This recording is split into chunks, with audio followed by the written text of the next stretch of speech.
Welcome to my channel, a list that brings your story about the love of a mafia boss. Now let's listen. The bell above Petals and Thorns chimed softly as I pushed through the door, my arms loaded with buckets of fresh peonies that had arrived before dawn.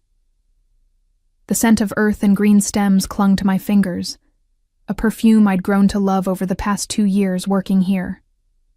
At 21, I'd found my calling in this small flower shop tucked between a bakery and a bookstore in Boston's North End, where the narrow streets still smelled of espresso and old stone.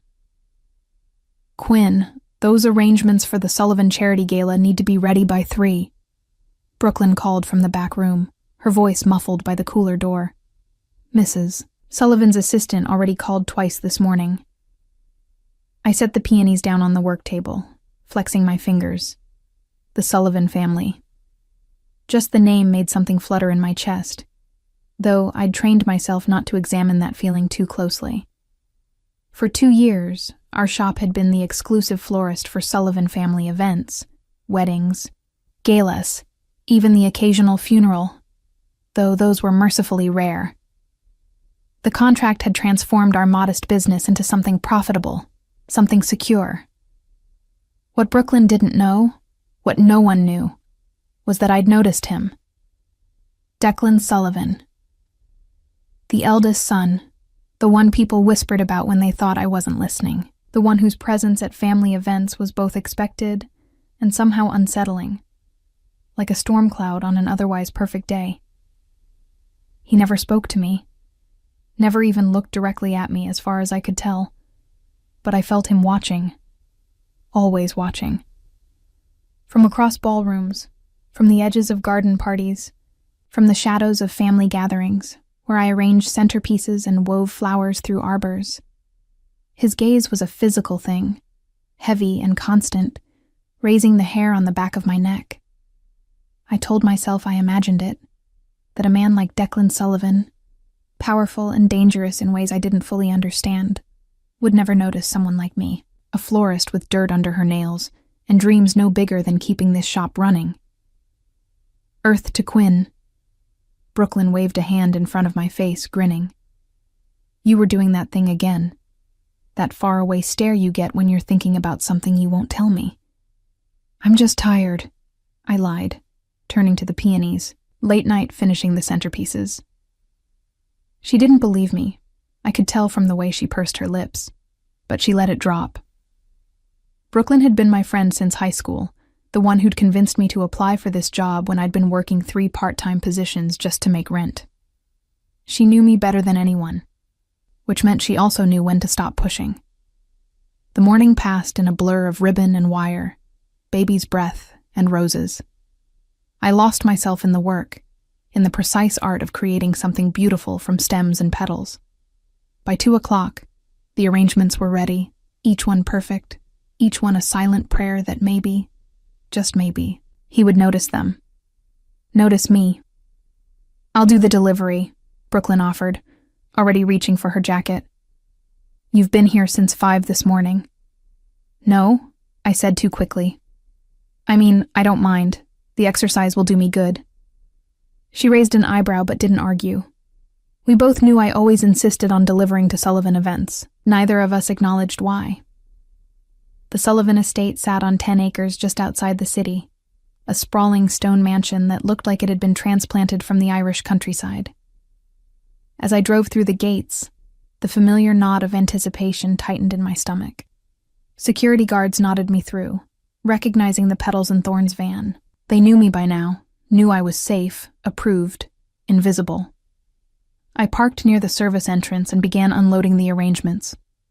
The charity gala would be held in the garden tomorrow evening, but setup began today. I knew the routine by heart now, knew exactly where each arrangement would go, had mapped it out in my head a dozen times. "Miss Hayes." The voice made me jump, nearly dropping the armload of flowers I'd just lifted from the van. I turned to find Kieran Malone standing behind me, Declan's second in command and the man everyone said was the buffer between the Sullivan family and their more questionable business dealings. He was tall and broad-shouldered, with the kind of face that could be friendly or frightening depending on the situation. "Mr. Malone," I managed, steadying the flowers. "I didn't hear you approach." "That's the idea," he said, but his smile was warm. "Let me help you with those. Mrs. Sullivan wants to discuss the placement of the arrangements with you directly." My stomach flipped. In 2 years, I'd never spoken to Morgan Sullivan beyond brief pleasantries. She was Declan's younger sister, the public face of the family's charitable work, and by all accounts a force of nature. I followed Kieran through the service entrance, my arms still full of flowers, trying not to gawk at the interior of the mansion. I'd been here dozens of times, but never inside, never past the kitchens and storage areas where deliveries were made. The garden was already taking shape, with workers setting up tables and stringing lights through the trees. It would be beautiful tomorrow. I could picture it already. Candlelight and flowers and the soft murmur of Boston's elite pretending they didn't know where Sullivan money really came from. "Quinn." Morgan Sullivan appeared from behind a trellis, her red hair catching the afternoon sunlight. She was stunning, tall and elegant in a way that made me acutely aware of my dirt-stained jeans and simple t-shirt. "The arrangements are perfect, as always, but I want to make a change." My heart sank. Changes this late usually meant staying until midnight to remake everything. "I want you here tomorrow night," she continued, seeing my expression. "Not just for setup. I want you present during the event in case any of the arrangements need adjusting. You have an eye for this, and I trust you." I blinked, stunned. I don't have anything to wear to an event like this." Morgan waved a hand dismissively. "Come early. We'll find you something appropriate. Consider it a bonus for 2 years of exceptional work." She smiled, and it reached her eyes. "Besides, it's time you met the family properly. You've been part of our events for so long, you might as well be part of the team." I wanted to refuse, to make some excuse about prior commitments. The thought of being present at a Sullivan event as something other than invisible staff terrified me. But Brooklyn had been pushing me to be more assertive, to stop hiding behind my flowers. "Thank you," I heard myself say. "I'd be honored." Morgan's smile widened. "Excellent. Kieran will give you all the details." She turned to leave, then paused. "Oh, and Quinn? Wear your hair down tomorrow. You have beautiful hair, you should show it off." After she left, I stood frozen, processing what had just happened. Kieran cleared his throat. "She's right, you know, about your work. The family notices quality." "The family," I repeated, my voice carefully neutral. Something flickered across Kieran's face, amusement maybe, or understanding. "Yes, the family." He handed me a card with a time and instructions for tomorrow. 7 o'clock. Use the main entrance this time, not the service door. That evening, back at the shop, Brooklyn squealed when I told her. "You're going to the Sullivan Gala? As a guest? Quinn, do you know how many people would kill for an invitation?" "I'm not really a guest," I protested, putting away the last of the supplies. "I'm working. Just visibly working instead of behind the scenes." "Still." She leaned against the counter, studying me with those knowing eyes. "This could be good for you. When was the last time you went to something fancy? Did something just for yourself?" "I do things for myself all the time." "Reading in your apartment doesn't count." She pulled out her phone. "We're going shopping. Tomorrow morning. And before you argue, I'm paying. Consider it an early birthday present." I wanted to protest, but the truth was, I had nothing appropriate for a Sullivan event. My closet consisted of jeans, work clothes, and one black dress I'd bought for my grandmother's funeral 3 years ago. "Fine," I conceded, "but nothing too expensive, and nothing too, I don't know, noticeable." Brooklyn grinned, a look that usually meant trouble. "Oh, honey, if you're going to be at a Sullivan event, you're going to be noticed. Might as well make it count." The next morning, Brooklyn dragged me to a boutique in the Back Bay that I'd never have entered on my own. The prices on the tags made my stomach clench, but she brushed aside my protests, pulling dresses from racks with the confidence of someone who actually belonged in places like this. "Try this one," she insisted, shoving a deep green dress into my arms. "It'll make your eyes pop." In the dressing room, I slipped into the dress and stared at my reflection. The woman looking back at me was unfamiliar, sophisticated, someone who might actually belong at a charity gala. The dress hugged my curves without being provocative, the color rich against my pale skin and dark hair. "Come out," Brooklyn called. "Let me see." I stepped out, suddenly self-conscious. Brooklyn's eyes widened. "That's the one. Quinn, you look like you belong there." "I don't belong there," I said quietly. "I'm just the florist." "Stop that." Her voice was sharper than usual. "You're 21. You're talented. You're beautiful. You belong anywhere you want to be." I wanted to believe her. Wanted to believe that tomorrow night, walking through the main entrance of the Sullivan estate, I could be something more than invisible.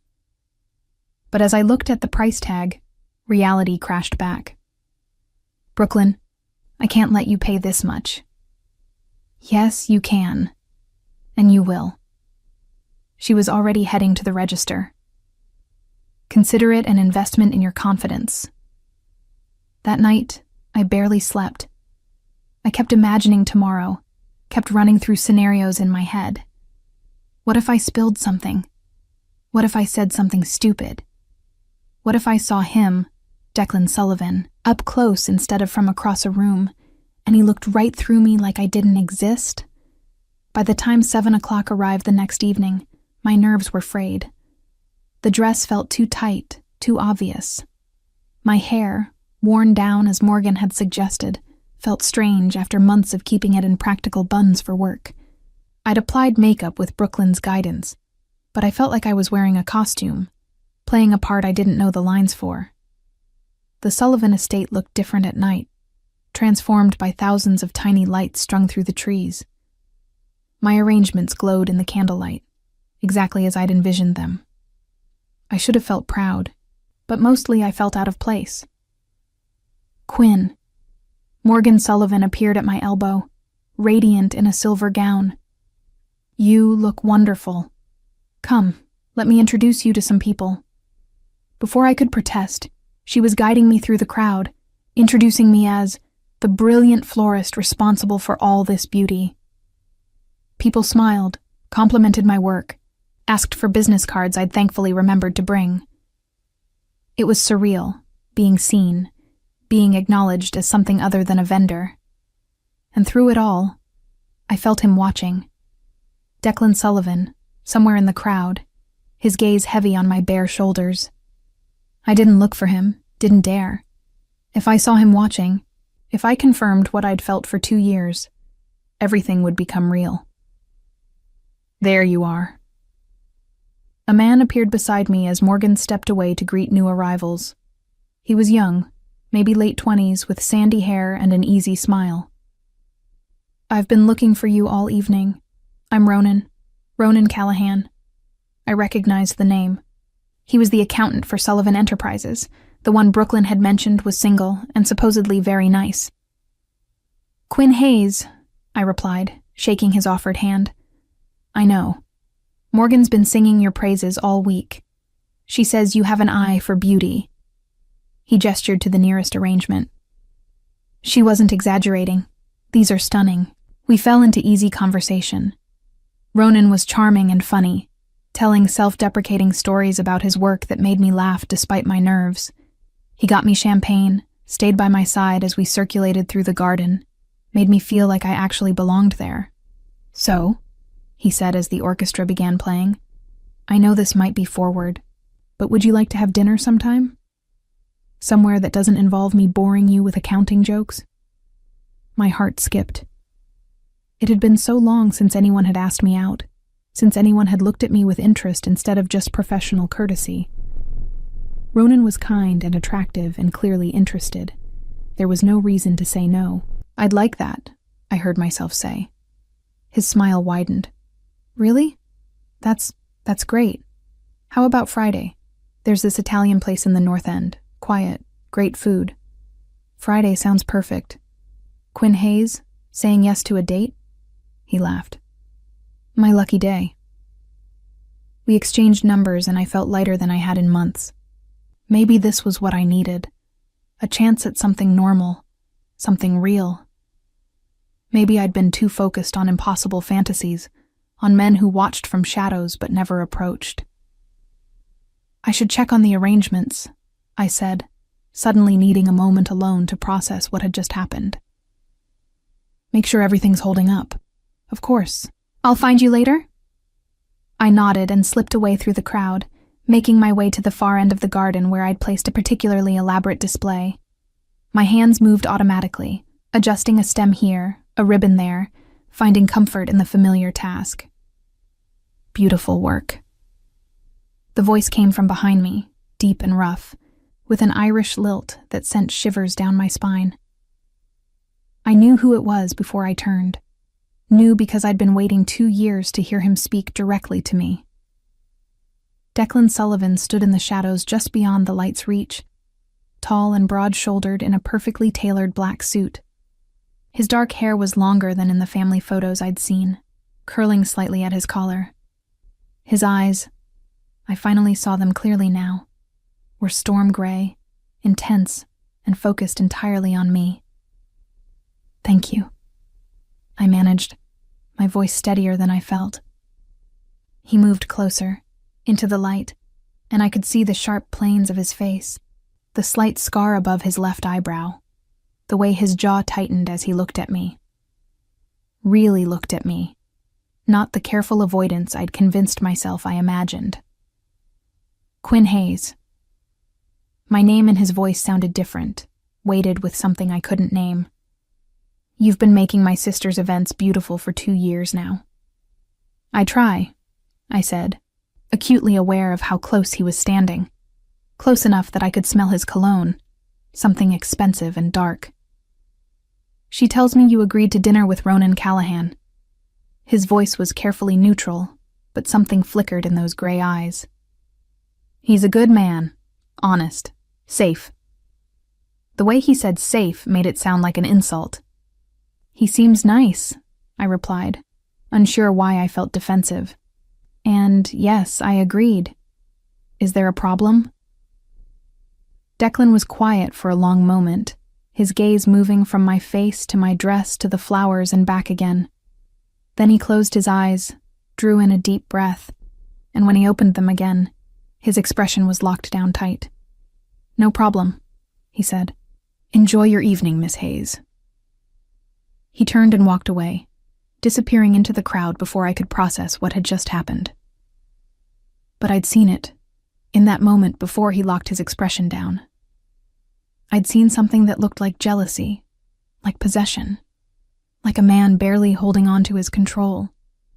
And I realized, with a certainty that terrified and thrilled me in equal measure, that I hadn't imagined anything. Declan Sullivan had been watching me for 2 years, and the careful distance he'd maintained was about to shatter. The week after the gala passed in a strange haze, I threw myself into work, creating arrangements for a wedding, a corporate event, and 3 funerals. My hands moved automatically, weaving stems and ribbon while my mind replayed that moment in the garden over and over. Declan's voice saying Ronan was safe. The way he'd closed his eyes and taken that deep breath, as if steadying himself against something violent. Brooklyn noticed, of course. She always noticed. You've been weird since the gala, she said Wednesday afternoon, catching me staring into space while holding a bunch of lilies. Did something happen? Did you spill champagne on someone important? No, nothing like that. I forced myself to focus on the flowers. It was fine. Good, actually. I got a date out of it. Her eyes lit up. With the accountant? Ronan? Quinn? That's amazing. When? Friday night. Italian place in the North End. And you're telling me this in that voice? The voice that sounds like you're describing a dental appointment? She set down her pruning shears and crossed her arms. What aren't you telling me? I wanted to confide in her, wanted to explain the confusion churning inside me. But how could I explain that I was going on a date with a perfectly nice man, while unable to stop thinking about another man entirely? A man who'd never even had a full conversation with me until 5 days ago. "I'm just nervous," I said. "It's been a while since I went on a date." Brooklyn softened. "It's going to be great. Ronan seems really into you. And you deserve someone who's into you, Quinn. Someone who actually asks you out instead of just, I don't know, staring creepily from across rooms." My head snapped up. "What?" "Nothing." She busied herself with the flowers. "Just, you deserve someone direct. Someone who makes his intentions clear." Thursday evening, I was closing up the shop when my phone buzzed. A text from Ronan. "Still on for tomorrow? I'm really looking forward to it." I typed back, "Me too. See you at 7. Another buzz, almost immediately. But this time, it was an unknown number. The restaurant Ronan chose closed last month. Food poisoning scandal. "You might want to suggest somewhere else." I stared at the message, my stomach tightening. Who would text me this? And how did they have my number? I called Ronan. "Hey, quick question. The place we're going tomorrow, you're sure it's still open?" A pause. "Of course. Why?" Someone mentioned they thought it closed. Let me check." I heard him typing. A longer pause. "Huh. That's weird. You're right. It closed 3 weeks ago. How did I not know that? I could have sworn I saw it was still open when I looked yesterday." "Maybe we should pick somewhere else," I suggested, unease prickling along my spine. "There's that new place on Hanover Street, Lucia's. Supposed to be excellent. Let me see if I can get us a reservation." After we hung up, I stared at the unknown number, blocked it, tried to shake off the strange feeling that someone was watching, interfering, steering. Friday arrived with gray skies threatening rain. I spent the day distracted, nearly cutting myself twice while trimming roses. Brooklyn finally banned me from sharp objects and sent me to do inventory in the back room. "You're a mess," she declared. "Go home early, take a bath, relax. You're acting like this is your execution instead of a date with a nice guy." At home, I tried to follow her advice. I took a long shower, dried my hair carefully, applied makeup with a steadier hand than I felt. The dress I'd chosen was simpler than the one from the gala, a deep burgundy wrap style that Brooklyn had insisted I buy. My phone buzzed while I was putting on earrings. "Ronan. Bad news. Lucia's had a pipe burst. They're closed for repairs. I'm so sorry, this is ridiculous. Want to just grab pizza and call it a casual night?" I stared at the message. 2 restaurants, both suddenly unavailable. Coincidence? "Pizza sounds perfect," I replied. Because what else could I say? That I suspected someone was sabotaging our date? That sounded paranoid even in my own head. "Great. There's a place near the waterfront. Tony's. Casual, but amazing. Meet you there at 7? Tony's was indeed casual, the kind of neighborhood place with checkered tablecloths and wine served in regular glasses. Ronan was already there when I arrived, looking apologetic and charming in jeans and a button-down. "I promise I'm not usually this cursed," he said, standing to greet me. "This is the worst streak of restaurant luck I've ever had." "It's fine." I meant it. The casual atmosphere actually helped my nerves. "Pizza sounds perfect." We ordered, and conversation flowed easily. Ronan told me about growing up in Southie, about his mother who still tried to set him up with nice Irish girls from the parish. I told him about the flower shop, about how I'd stumbled into it and found something I loved. "You light up when you talk about it," he observed. "That's rare. Most people just endure their jobs." "I'm lucky," I admitted. Though some days I wonder if I should want more, if I should be more ambitious. Why? You're doing what you love. You're good at it. You're making people happy. Seems like success to me. It was a sweet thing to say, the right thing to say. So why did it feel like something was missing? We were halfway through our pizza when I felt it. That familiar weight of being watched. I glanced around the restaurant, but saw only other couples, families, the staff moving between tables. "You okay?" Ronan asked. "Fine. Just thought I saw someone I knew." But I hadn't, and yet the feeling persisted, raising goosebumps on my arms despite the warm restaurant. Ronan insisted on walking me to my car afterward. The waterfront was beautiful in the evening light, boats bobbing gently in the harbor. "I had a really good time," he said when we reached my car. "Even with the restaurant disasters. Maybe we could try this again? Somewhere I personally inspect beforehand for structural integrity?" I laughed. "I'd like that." He leaned in, telegraphing his intention, giving me time to pull away if I wanted. His kiss was sweet and gentle, perfectly nice. When he pulled back, he was smiling. "I'll call you," he promised. I drove home feeling confused. The date had been good. Ronan was kind and funny and clearly interested. There was no reason I shouldn't want to see him again. And yet all I could think about was gray eyes in the shadows. A deep voice saying safe, like it was an accusation. That night, I dreamed of Declan Sullivan. Not the careful, distant version I'd observed for 2 years, but the man from the garden. Close enough to touch. Close enough that I could see the storm in his eyes before he locked it away. Saturday morning, Brooklyn demanded details over coffee at our usual cafe. "So? How was it? Are you seeing him again?" "It was good. He's really nice." "You're doing the voice again." She stirred her latte aggressively. "The nice voice, like you're describing oatmeal." "I'm not. It was genuinely good. We had fun." "But?" I sighed. "No but. I'm seeing him again next week. He's taking me to the aquarium." Brooklyn studied me over her coffee cup. "You know you can tell me anything, right? If something's bothering you." "I know." But how could I tell her that something was bothering me? That I felt like I was being steered, manipulated, watched. She'd think I was paranoid. Maybe I was. The following Thursday, Ronan called. "So, slight problem. The aquarium is closed for maintenance next weekend, but there's a concert in the park on Saturday instead. Jazz band, really good. Interested?" Another cancellation. Another convenient alternative. "Sure," I said slowly. "That sounds nice." "You don't sound sure." "No, I am. It's just... Have you noticed that we've had a lot of bad luck with our plans?"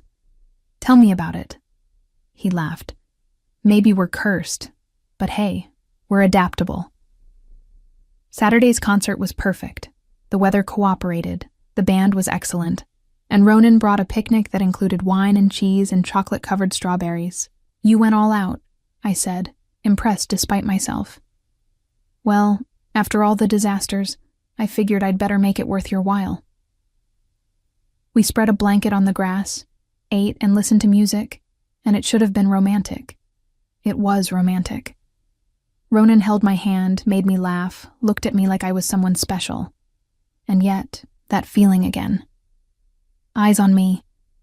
I scanned the crowd, and this time, I saw him. Declan Sullivan, standing near a tree about 50 yards away, hands in his pockets, watching. When our eyes met, he didn't look away, didn't pretend he wasn't there, just held my gaze with an intensity that made my breath catch. "Quinn?" Ronan followed my line of sight. "Do you know Declan?" "Not really. I mean, I've met him, at events. He's a good boss, intense, but fair."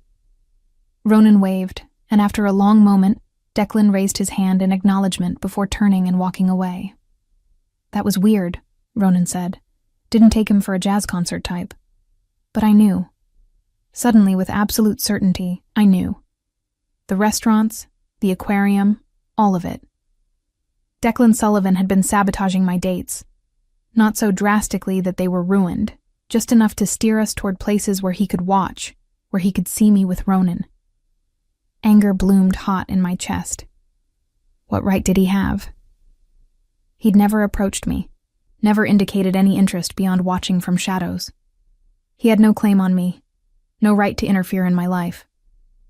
I need to go, I said abruptly, standing. What? But the concert just started. I'm sorry. I just remembered something I need to do. It's important. Ronan looked hurt and confused. Did I do something wrong? No, God, no. You've been perfect. I squeezed his hand. I promise I'll explain. I need to take care of something. Please. He let me go, though I could see he wanted to argue. I grabbed my purse and headed in the direction Declan had gone, fury giving me courage I didn't know I possessed.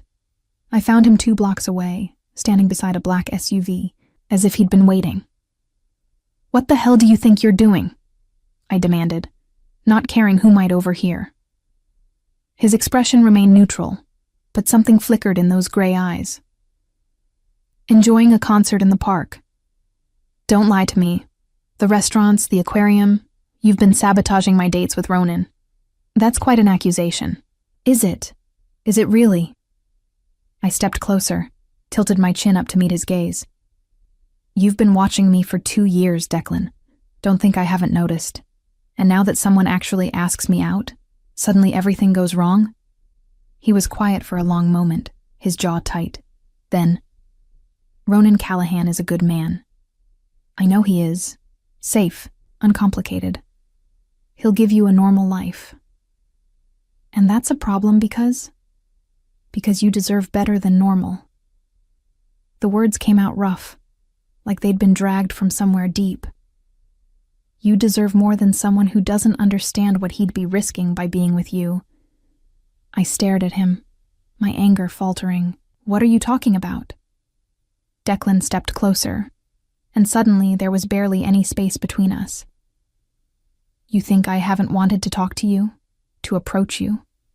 For 2 years I've watched you work, watched you create beauty out of nothing, watched you smile at people who don't deserve it. And every time I wanted to cross that line, I reminded myself of what I am, what my world would do to someone like you. Someone like me, I repeated, my voice barely a whisper. Innocent, good, untouched by the ugliness I deal with every day. His hand lifted, hovering near my face before he forced it back down. Ronan can give you that normal life. I can't. I won't let you into my world, Quinn. And I won't let you make that choice when you don't understand what it means. That's not your choice to make. The anger returned, hotter now. You don't get to decide what's best for me. You don't get to interfere in my life from the shadows and call it protection. I'm trying to keep you safe. From what? From you? I laughed, but it was bitter. You know what's not safe, Declan? Being manipulated, being watched without consent, having someone mess with my life because he thinks he knows better. Something cracked in his expression, a flash of pain quickly masked. You're right. I had no right. I'll stop. Will you? I challenged. Will you really? Or will you just find subtler ways to interfere? He was silent, and I had my answer. Stay away from me, I said, fighting back tears I refused to let him see. If you can't be honest, if you can't actually talk to me like I'm a person instead of something to watch and protect from a distance, then stay away. I don't need your shadow hanging over me. I turned and walked away before he could respond, before I could see if my words had landed. My hands were shaking, my breath coming in short gasps. But I'd done it. I'd confronted him. And now I needed to figure out what came next. Back at the park, Ronan was packing up the picnic, his expression worried. Is everything okay? No, I admitted, because he deserved honesty. But it will be. I'm sorry I ran off. Do you want to talk about it? I looked at his kind face, his genuine concern. He was a good man, Safe and uncomplicated, just like Declan had said. And maybe that should have been enough. There's someone else, I said quietly. I mean, there isn't. Not really. But it's complicated. Understanding dawned in his eyes. Declan, how did you know? The way he looks at you, like you're the only person in the room, even when you're not looking back. Ronan smiled sadly. I'd have to be blind not to see it. I just hoped maybe, but I get it. When someone looks at you like that, it's hard to see anyone else. I'm sorry. Don't be. I'd rather know now than, well. He handed me the blanket. For what it's worth, be careful. Declan's a good boss, but his world, it's not safe, Quinn. Whatever you decide, make sure you're going into it with your eyes open. I nodded, unable to speak past the lump in my throat. That night, alone in my apartment, I finally let myself cry. Not for Ronan, though I felt guilty for hurting him.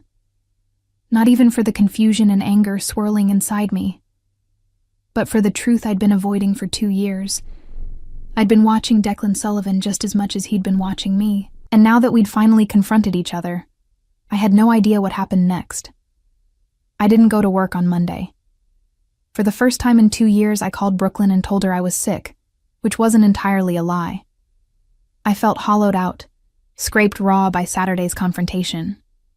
My apartment felt too small, the walls pressing in, but the thought of facing the world, of pretending everything was normal, seemed impossible. Brooklyn didn't push, which meant she knew something was seriously wrong. She just said she'd handle everything, and to take care of myself. I spent the day in pajamas, alternating between anger and something that felt dangerously close to heartbreak over a man I'd never even really known. Tuesday morning, Brooklyn showed up at my door with coffee and bagels, refusing to take no for an answer when I tried to send her away. "We're talking about this," she announced, pushing past me into the apartment. "Whatever happened Saturday, it wasn't just about Ronan. So start talking." I wanted to refuse, to keep it all locked inside where it couldn't hurt as much. But the words came spilling out. Everything I'd been holding in for 2 years. The watching, the feeling of eyes on me at every event. The way Declan had looked at me in the garden, the sabotage dates, the confrontation in the park, his confession that he'd been protecting me from himself. Brooklyn listened without interrupting, her expression shifting from surprise to concern to something that looked almost like recognition. "Quinn," she said carefully when I finished, "this man has been stalking you for 2 years. It's not. He wasn't dangerous. He never approached me, never made me feel unsafe. Watching someone without their knowledge for 2 years is the definition of unsafe. And sabotaging your dates? That's controlling behavior." She set down her coffee, her expression serious. "I know he's attractive and powerful, and apparently tortured about his feelings, but that doesn't make this okay. I know that. Did I? It's just, when he finally talked to me, when he explained why he'd stayed away, it wasn't about control. It was about protecting me from his world. His world." Brooklyn's voice was flat. "You mean the organized crime world? Because let's be honest about what the Sullivan family really does." I'd been avoiding thinking about that part. About what it meant that Declan Sullivan, the man who made my heart race and my breath catch, was someone people whispered about in fear. Someone whose business operated in shadows and violence. "I'm not stupid," I said quietly. "I know what he is, what his family does." "Then you know that getting involved with him, letting him into your life, it's dangerous. Not romantic dangerous, actual dangerous." He said the same thing. That's why he stayed away. Brooklyn reached across the table, gripping my hand. "Then let him keep staying away. You deserve someone who doesn't come with death threats and FBI investigations. Someone who can actually be with you instead of watching you from creepy distances." She was right. I knew she was right. But that didn't stop the ache in my chest when I thought about never seeing Declan again, never having another conversation, never understanding what might have been if the world were different. "I need to work," I said, changing the subject because I couldn't talk about this anymore. The Maxwell wedding is on Saturday, and we're behind on arrangements. Brooklyn let it drop, but I could see the worry in her eyes. The week passed in a blur of flowers and forced normalcy. I threw myself into work, staying late every night, arriving early every morning. If I was exhausted enough, maybe I wouldn't think about gray eyes and rough voices and the weight of being watched. Friday afternoon, a delivery arrived at the shop. Not flowers, but a small package addressed to me. Brooklyn eyed it suspiciously as I unwrapped it. Inside was a first edition of a poetry book I'd mentioned once, months ago, to Morgan Sullivan while setting up for an event. I'd said it was my favorite, that I'd lost my grandmother's copy in a move and had never found another. The note inside was simple. "I'm sorry. For everything. D." "Let me guess," Brooklyn said dryly, reading over my shoulder. "The stalker has good taste in literature." "Stop calling him that." "What should I call him? The obsessive billionaire with boundary issues?" I set the book down carefully, fighting the urge to trace the inscription on the title page.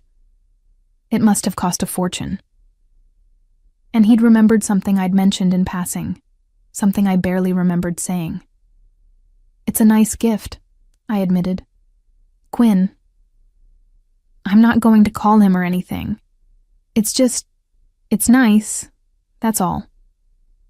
But that wasn't all, because the book meant he'd been listening even more carefully than I'd realized. Meant that those 2 years of watching had been about learning me, understanding me, not just staring from shadows. Saturday's wedding went smoothly, the arrangements perfect.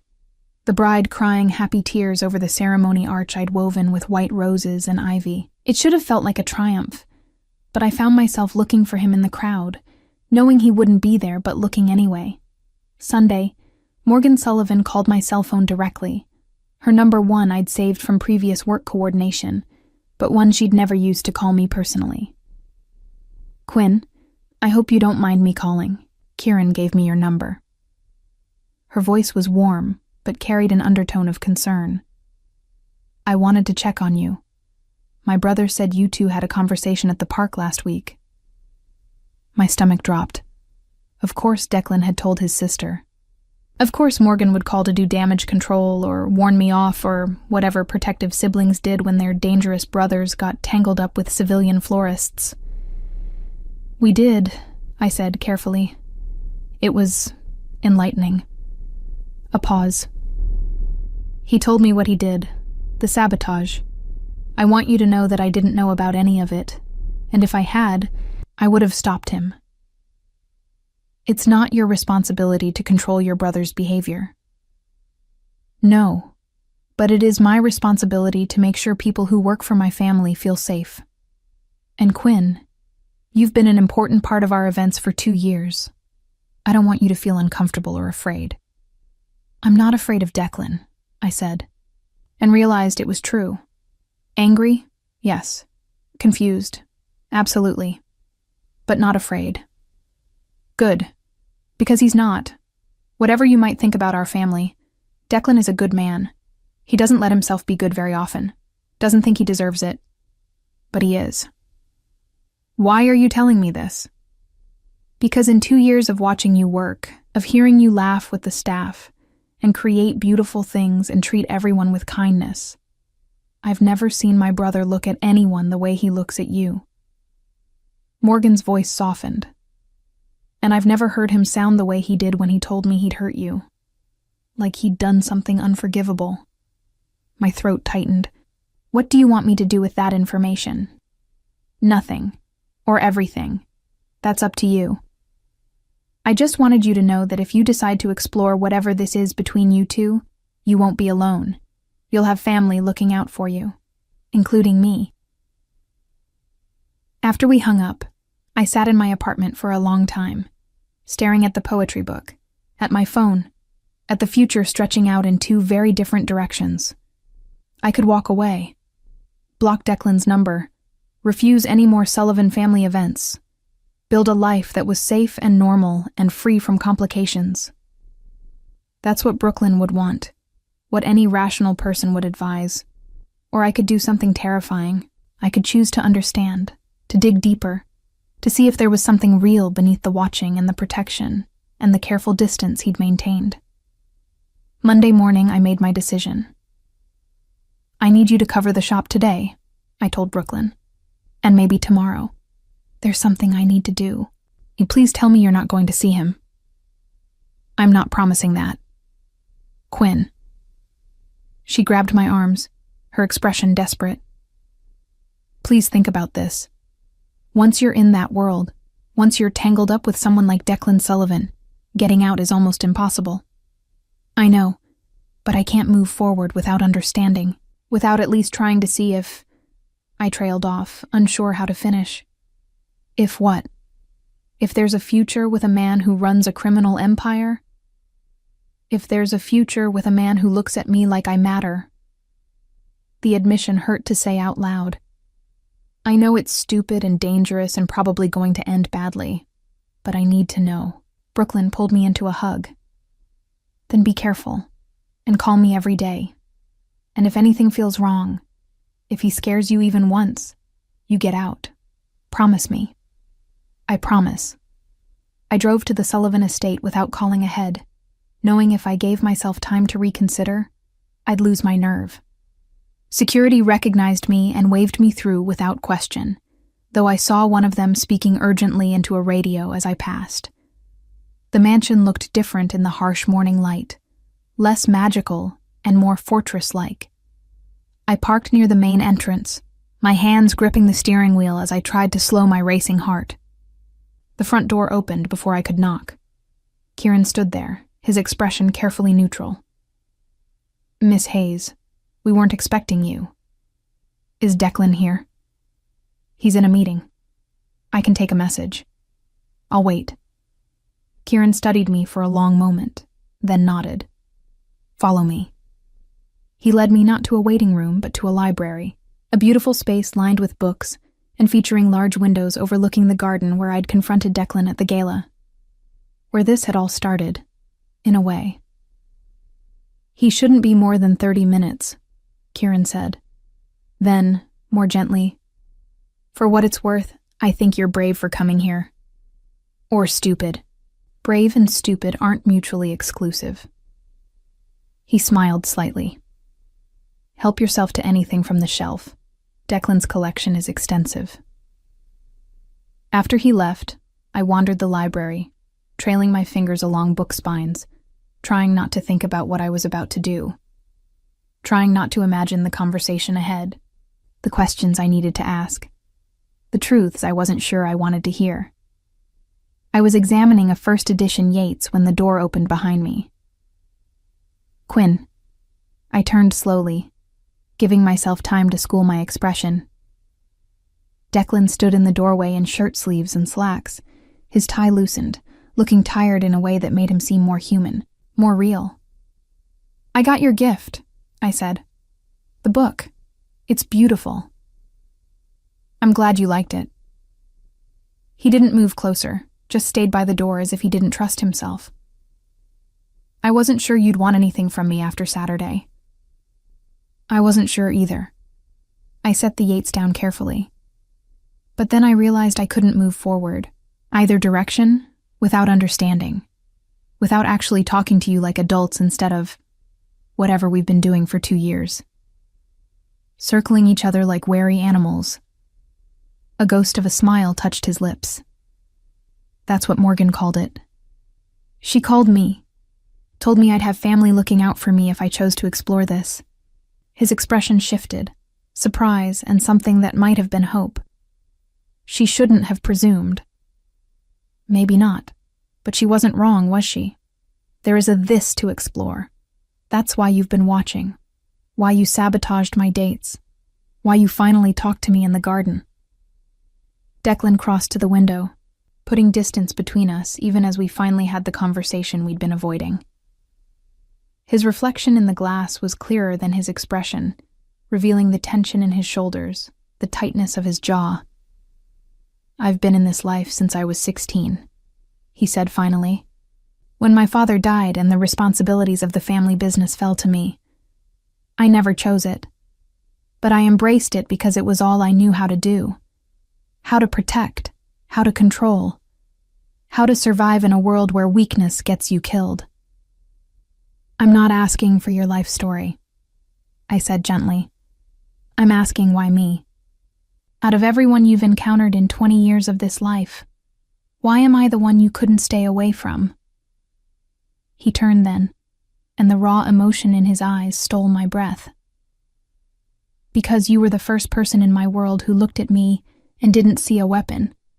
You saw flowers and beauty and possibility. And every time I saw you create something beautiful in the middle of events full of people who would kill each other for advantage, I thought maybe there was still something good left in the world. That's a lot of weight to put on a florist. I tried to joke, but my voice shook. I know, and that's why I stayed away. Because you deserved better than to be someone's symbol of goodness. You deserved to actually be good, to live a good life. He took a step closer. But then you agreed to go out with Ronan, and I realized I'd been lying to myself. It wasn't about protecting you from my world. It was about protecting myself from what it would mean to let you go. So you sabotaged my dates instead of just talking to me like a normal person. I never claimed to be normal. No, I agreed. But you could have been honest. How? How do I walk up to a woman I've been watching for 2 years and say, I'm obsessed with you, I'm dangerous, and everyone around me dies violently, but would you like to get coffee? Despite everything, I laughed. That would have been a start. He moved closer, close enough that I could see the silver flecks in his gray eyes, close enough to smell cedar and something darker. I'm trying to be honest now. I'm trying to tell you that every instinct I have says to keep you at a distance, to let you live your safe, beautiful life. But I can't. Not anymore. Watching you walk away Saturday nearly killed me. What are you saying, Declan? I'm saying I'm selfish. I'm saying I want things I have no right to want. I'm saying that if you run right now, I won't stop you. But if you stay, his hand lifted, hovering near my face like it had in the park. If you stay, I can't promise to be noble anymore. I can't promise to protect you from myself. My heart pounded so hard I was sure he could hear it. This was the moment. The choice Brooklyn had warned me about. The decision that would change everything. I'm not asking you to be noble, I said quietly. I'm asking you to be honest. About what you want. About what this is. His hand finally made contact, fingers brushing my cheek with aching gentleness. I want you. I've wanted you since the first time I saw you laugh while arranging flowers for my sister's birthday party. I've wanted you through every event, every brief smile you gave me when you thought I wasn't looking. And I want you now, even knowing I'm damning us both. That's dramatic. It's realistic. My enemies will see you as a weakness. My family will expect things from you that aren't fair. Your friends will think you're insane for choosing this. And they'll all be right. You're really selling this, I said dryly. I'm trying to give you an out. One last chance to walk away before this gets complicated. I thought about Brooklyn's warnings, about Ronan's concern, about Morgan's offer of family. I thought about the poetry book and the 2 years of careful distance and the way Declan looked at me now. Like I was something precious and terrifying in equal measure. I don't want out, I heard myself say. I want honest. I want you to tell me when you're scared or when you're being overprotective or when you're about to do something stupid like sabotage my dates. I want communication instead of manipulation. And if you can't give me that, then I do walk away. But if you can. I can, he said quickly. I will. Whatever you need. Then stop talking, I said, rising on my toes, and kiss me. He did. And it was nothing like Ronan's sweet, gentle kiss. This was desperate and claiming. 2 years of watching and wanting finally unleashed. His hands cupped my face like I was fragile. but his mouth was demanding, possessive in a way that should have frightened me, but instead made something inside me ignite. When we finally broke apart, both breathing hard, he rested his forehead against mine. "This is going to be complicated," he murmured. "Everything worth having is. My world is dangerous. Then teach me how to navigate it. I don't deserve you." "Too bad," I said, pulling back to look him in the eyes. "You're stuck with me now." For the first time since I'd met him, Declan Sullivan smiled, really smiled, and it transformed him from dangerous to devastating. "God help us both," he whispered, and then he kissed me again. The next 2 weeks existed in a strange sort of bubble.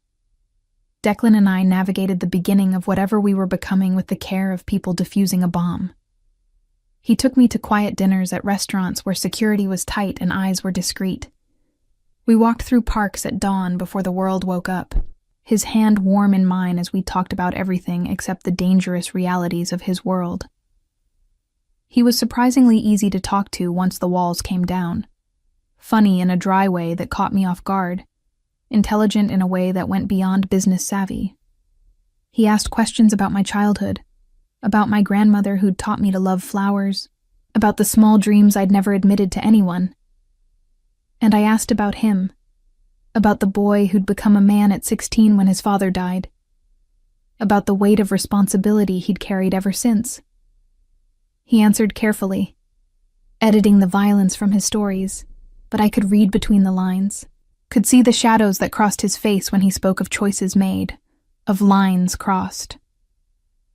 "I need you to understand something," he said one evening as we sat in his study, me curled in a leather chair with a book while he worked on his laptop.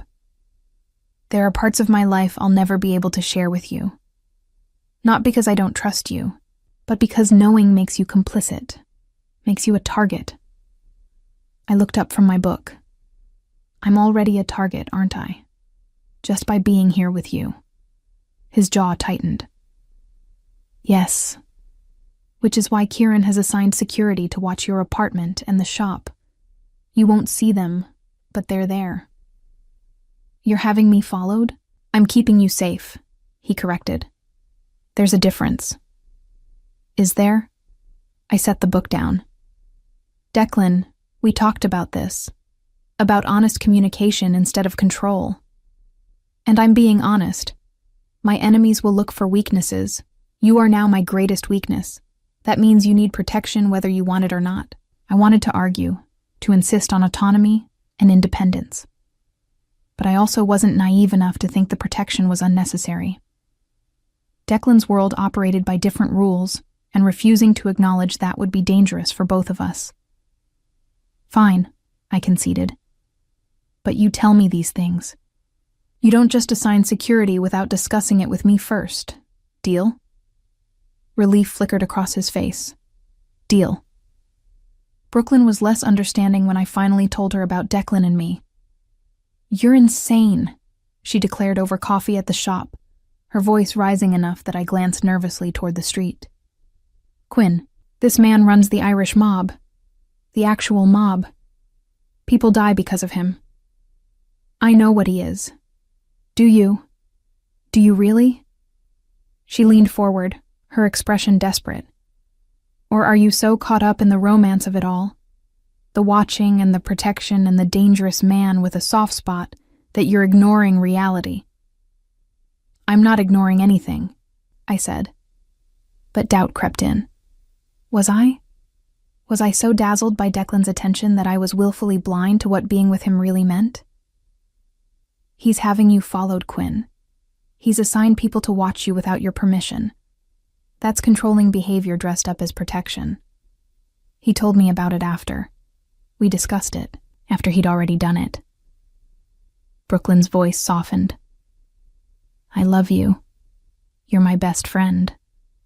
And I'm terrified I'm going to get a phone call one day that you've been caught in crossfire or used as leverage or just disappeared because you were in the wrong place at the wrong time." I couldn't promise her she was wrong. Couldn't swear that those fears were unfounded. Because they weren't. "I'm being careful," I said instead. Careful isn't enough in his world. She stood, gathering her purse. But I can see you've made your decision. Just promise me that not if, when things get dangerous, you'll get out. You'll choose yourself over him. I promise. But as she left, I wondered if that was a promise I could keep. That Saturday, Declan invited me to a family dinner at the estate. Morgan's been demanding to meet you properly, he explained. Not as the florist, but as someone important to me. The phrasing made my heart skip. Important to you. Don't sound so surprised. You know what you are to me. I didn't, not really. We'd been careful with words like girlfriend or relationship, as if labels might make things too real, too breakable. But the invitation to family dinner felt significant, like crossing a threshold. Will your other siblings be there? I asked. Declan had 2 younger brothers I'd never met, both involved in the family business in ways he never specified. Liam and Callum, yes, and their wives. He hesitated. Fair warning. Family dinners can be intense. We're Irish, we're loud, and we don't agree on much. But we're loyal. Once you're in for life. That's both comforting and terrifying. He smiled. That's the Sullivan family in a nutshell. The dinner was exactly as advertised.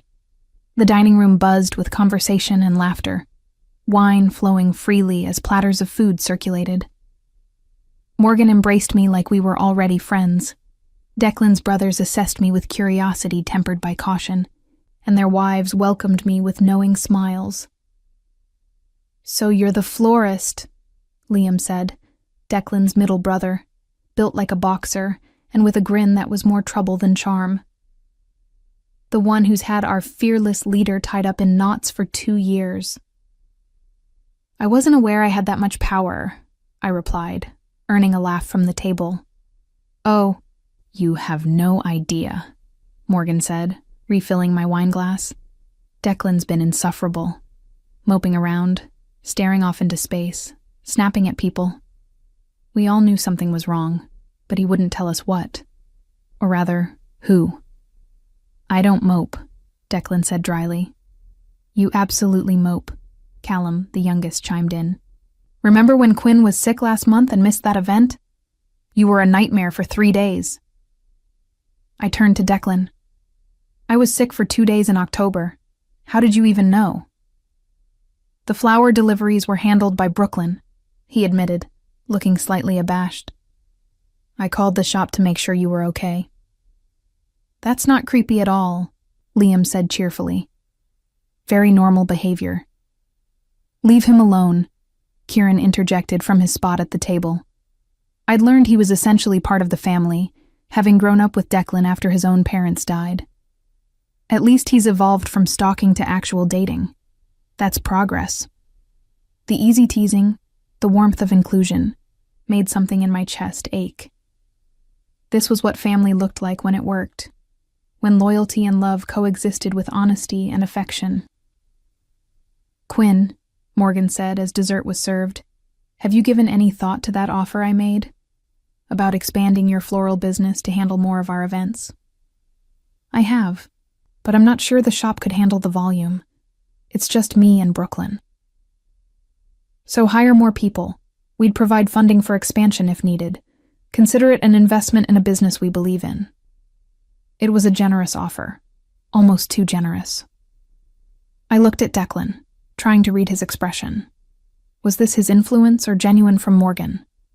That's something to think about, I said carefully. I'd need to discuss it with Brooklyn first. Of course, Morgan smiled. No pressure.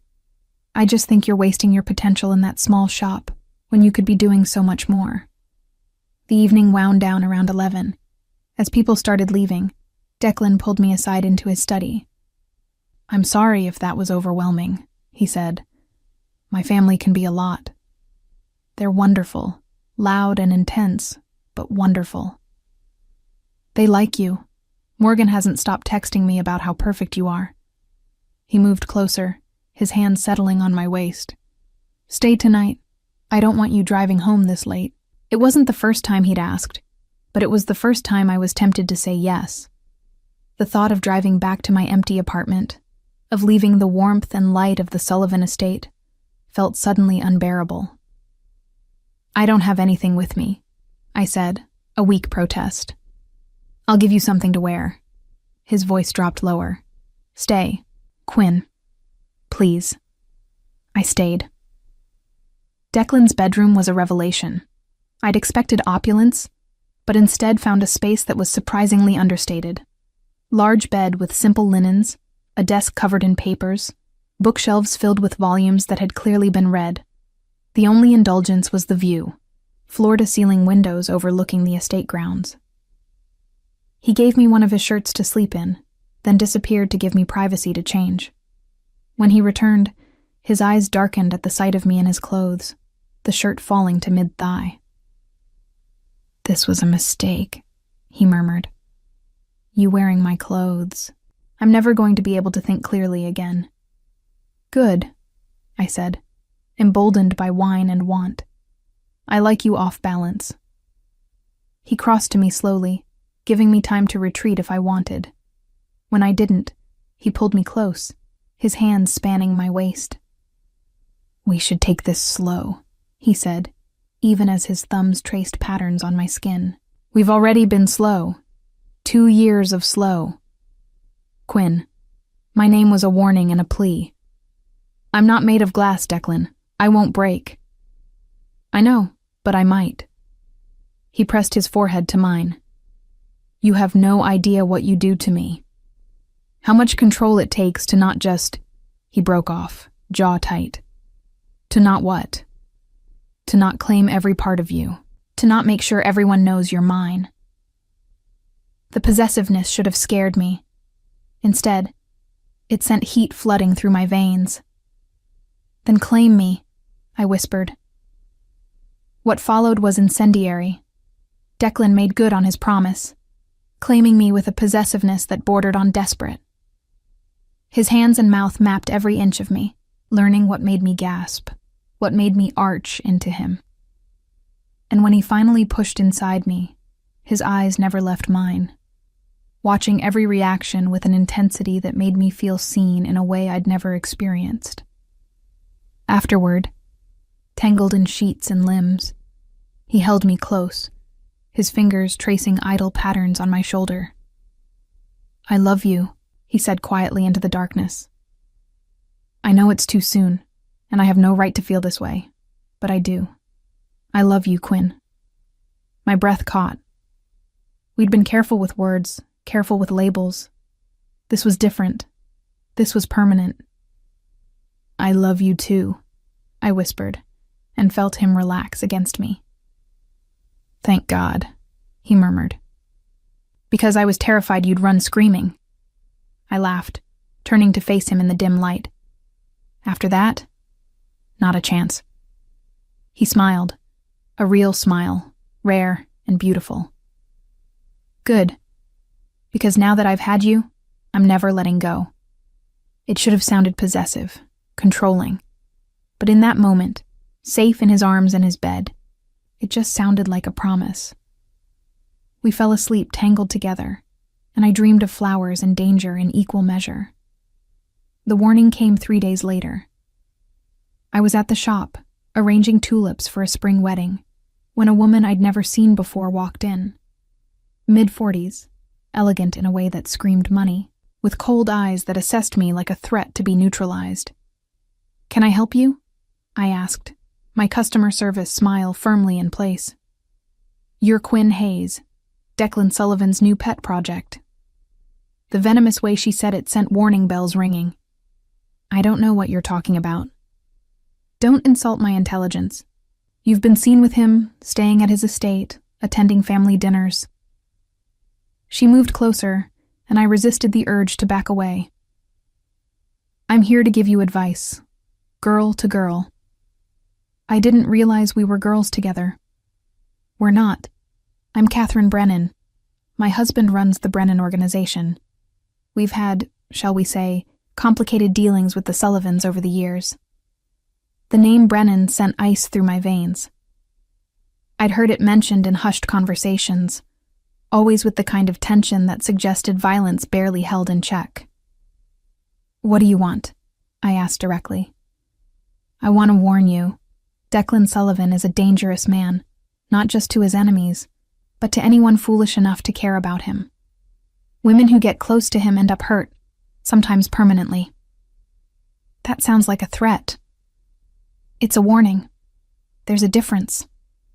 She pulled a business card from her purse, setting it on the counter. "When things go south, and they will, call that number. We can protect you in ways Declan never could." "I don't need protection from Declan." "Not from him," she said, her smile sharp. "From his enemies. From the people who will see you as the easiest way to hurt him. You think having guards follow you is protection? It's a target. It tells everyone you matter to him. And in our world, that's the most dangerous thing you can be." After she left, I stared at the business card for a long time before throwing it away. But her words haunted me. Women who get close to him end up hurt. That evening, I asked Declan about it. About Catherine Brennan. About the warning. About whether I really was in danger just by loving him. His expression went cold and hard when I told him about the encounter. "She came to your shop? Approached you directly?" "Yes. She said she was warning me, girl to girl. She was threatening you." He pulled out his phone, typing rapidly. "Kieran needs to know about this. We need to increase security." "Declan, stop." I grabbed his hand. "Talk to me. Is she right? Are women who get close to you in danger?" He was quiet for a long moment, his jaw tight. Then, "Yes, they are. I've tried to tell you that from the beginning." "Then tell me the truth. All of it. What happened to the women before me?" "There was only one," he said finally. "Her name was Siobhan. I was younger. Stupider, thought I could have a normal relationship while running this empire. The Brennans found out about her, took her to use as leverage." His voice went flat. "By the time we got her back, she was broken. Physically and mentally. She left the country, changed her name. I never saw her again." Horror washed over me. "Declan, that's why I stayed away from you. Why I watched from a distance for 2 years. Because I knew if they found out what you meant to me, the same thing would happen." His hands cupped my face, desperate. "But I was selfish. I wanted you too much to stay away. And now Catherine Brennan knows. Which means everyone knows. Which means you're a target." "Then we deal with it," I said, forcing steadiness into my voice despite the fear churning in my stomach. "Together. No, you leave. Tonight. Kieran will take you somewhere safe, somewhere they can't find you. I'm not running. Quinn, you don't understand. These people don't negotiate. They don't show mercy. If they take you, they'll hurt you just to hurt me. And his voice broke. I can't survive that again. I can't lose you like I lost her." "Then don't lose me," I said fiercely. "Fight for me. Protect me. But don't send me away. Because if you do, if you make that choice without me, we're done. I won't be with someone who makes decisions about my life without me." He stared at me, conflict clear in his eyes. "You're asking me to risk everything I care about. I'm asking you to trust that I'm strong enough to handle this. That we're strong enough." I moved closer, my hands over his heart. "You said once that you were trying to protect me from your world, but I'm already in it, Declan. The only question is whether we face it together or apart." For a long moment I thought he'd choose safety over partnership. Then he pulled me close, burying his face in my hair. "Together," he whispered. "But you do exactly what security says.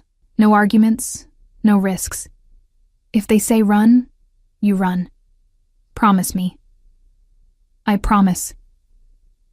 But as I held him, feeling the tension in his body, I wondered if promises would be enough.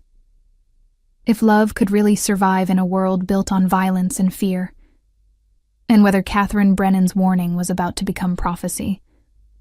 The next 2 weeks were suffocating. Security tripled, which meant I couldn't go anywhere without guards flanking me.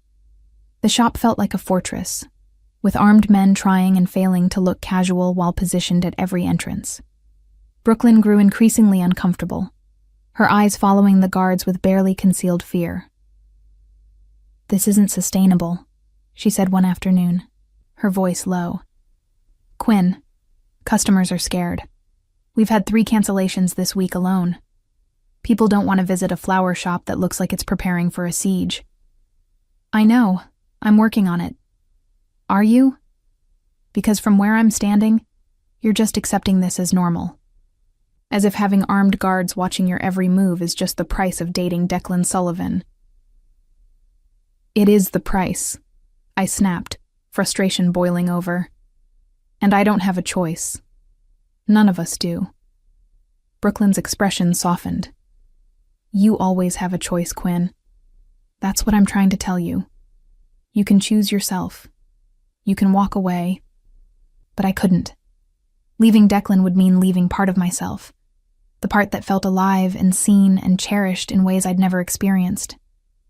Even if it meant living in a cage, even if it meant fear as a constant companion. "I can't," I whispered. "I love him." "I know," she said sadly. "That's what scares me most." That night, Declan called me to the estate for dinner. Just the 2 of us, he promised. A quiet evening away from the tension and fear. I should have known better than to believe in quiet.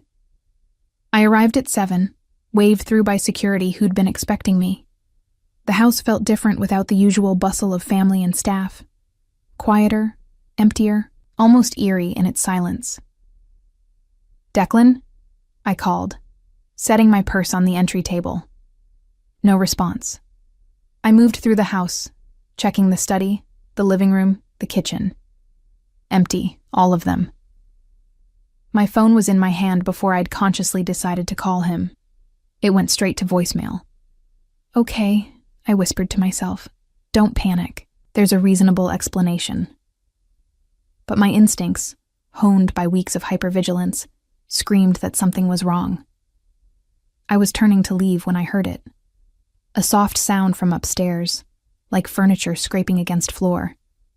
Without thinking, I climbed the stairs, my heart hammering against my ribs. The sound came from Declan's bedroom. I pushed the door open slowly, dread pooling in my stomach. The room was trashed. Furniture overturned, papers scattered, clear signs of a struggle. And on the mirror above the dresser, written in what I desperately hoped was paint, but suspected was blood. "Come alone. You know where." My phone was in my hand. Kieran's number pulled up. When another message appeared on the mirror as if by magic, I realized with horror that someone was still in the room, using a marker to write, "Call anyone and he dies. East Dock, Pier 7. 1 hour. Alone." I spun, but saw no one. They were still here, watching, waiting to see what I'd do. Every instinct screamed to call for help, but the message was clear. If I involved security, if I brought the Sullivan family cavalry, Declan would die. I looked at my phone, at Kieran's number, at the easy choice that would bring help but might cost Declan his life. Then I deleted Kieran's number from the screen and slipped the phone into my pocket. If they wanted me alone, I'd come alone. But I wouldn't come helpless. The drive to the East Dock took 40 minutes through rush hour traffic. My hands were slick on the steering wheel, my mind racing through terrible scenarios. Was Declan hurt? Was he even still alive? Was I walking into a trap that would kill us both? Probably. But what choice did I have? Pier 7 was abandoned, the warehouses long ago condemned. My headlights illuminated rusted metal and broken concrete as I parked and climbed out. The wind off the water was cold, carrying the smell of salt and rot. "I'm here," I called into the darkness. "Where is he?" Lights blazed on, temporarily blinding me. When my vision cleared, I saw him. Declan was tied to a chair in the middle of the warehouse, his face bloody, his shirt torn. but alive. Still alive. His eyes met mine, and I saw fear there. Real fear. Not for himself, but for me. "Quinn, no," he rasped. "You shouldn't have come." "Of course I came. Did you really think I wouldn't?" I started toward him, but a voice from the shadows stopped me. "That's far enough, Miss Hayes." A man stepped into the light, mid-50s with silver hair and a face that might have been handsome if not for the cruelty in his eyes. Behind him, 4 more men emerged, all armed. "Mr. Brennan, I presume," I said, surprised by how steady my voice sounded. "You presume correctly. Catherine said you were brave. Stupid, but brave." He circled Declan's chair like a predator. "She also said you'd come alone if properly motivated. It seems she was right. Let him go. This is between your family and his. It has nothing to do with me." Brennan laughed. "It has everything to do with you, your leverage, Miss Hayes. The thing Declan Sullivan cares about most. And in my business, that makes you incredibly valuable. I won't help you hurt him. You won't have to. Your mere existence hurts him." Brennan produced a knife, pressing it against Declan's throat. "Tell her, Sullivan. Tell her what you're willing to give me in exchange for her life." "Don't," Declan said, his eyes locked on mine. "Don't give him anything." "Territory in the North End," Brennan answered for him. 3 of his most profitable operations, his entire smuggling network. He was willing to trade his empire for you. That's how I knew we had him. Ice flooded my veins. "You're lying." "Am I?" "Ask him. Ask Declan what he was prepared to sacrifice before we took you both." I looked at Declan, at the guilt and fear written across his battered face, and knew it was true. He would have given everything for me, would have destroyed his family's legacy, left them vulnerable, all to keep me safe. "You can't," I whispered to him. "Your family, everything you've built, means nothing without you," he said simply. Brennan smiled. "Touching, truly. But I'm afraid it's too late for grand gestures. You see, I don't just want territory or operations. I want the Sullivans broken. And you, Miss Hayes, are how I break them." "By killing me?" I forced myself to meet his eyes. "That seems short-sighted. Dead, I'm worthless. But alive, as your captive, I'm leverage you can use repeatedly." Declan made a sound of protest, but I ignored him. I was thinking now, strategizing, using the only weapon I had, words. "You could ransom me back to the Sullivans for concessions," I continued. "Use me to force Declan's cooperation on deals. I'm worth much more alive than dead. So the real question is, what do you want me to do?" Brennan studied me with new interest. "Catherine said you were clever. I'm beginning to see why Sullivan is obsessed with you. I'm not interested in flattery. I'm interested in getting out of this alive. Both of us." I gestured to Declan. "So let's negotiate. What do you actually want?" A slow smile spread across Brennan's face. "I want Declan Sullivan to watch the woman he loves choose her own safety over his. I want to see him realize that love is just another weakness to exploit. And if I do that, if I walk away and leave him here, Quinn, no." Declan strained against his bonds. "Don't do this." "Then we'll release him unharmed," Brennan lied smoothly. "You go free, he goes free, and the Sullivans learn their lesson about emotional attachments." I pretended to consider it, letting hope flicker across my face. Let Brennan think I was scared enough, selfish enough to take the deal. Then I looked at Declan, really looked at him, and saw understanding dawn in his eyes. He knew I was playing for time, stalling, hoping that security had tracked my phone, that help was coming. Knew I would never actually leave him. "I'll need guarantees," I said, turning back to Brennan. "How do I know you'll keep your word?" "You don't." but it's your only option. I pulled out my phone slowly, making sure they could see it. Then I need to call someone. Make arrangements for after. No calls. One of Brennan's men grabbed for the phone. I jerked it back. You want me to cooperate? Then I make one call. To my business partner, to tell her I'm closing the shop for a while. Otherwise, she'll get suspicious and call the police. Brennan considered this. One call. On speaker. No warnings. I dialed Brooklyn, praying she'd understand. She answered on the second ring. Quinn? Where are you?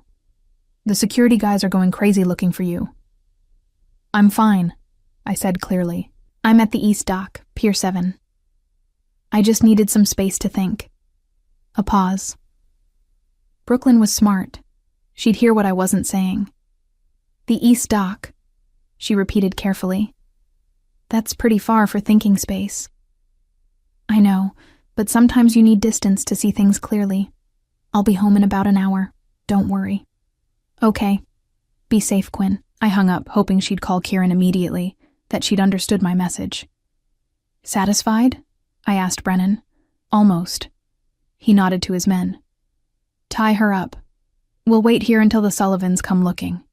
When they do, we'll have 2 prizes instead of 1. So much for negotiation. They bound my hands behind my back and sat me in a chair facing Declan, close enough to see the blood still trickling from the cut on his temple, far enough that I couldn't touch him. I'm sorry, he said quietly, his voice rough. I should have protected you better. This isn't your fault.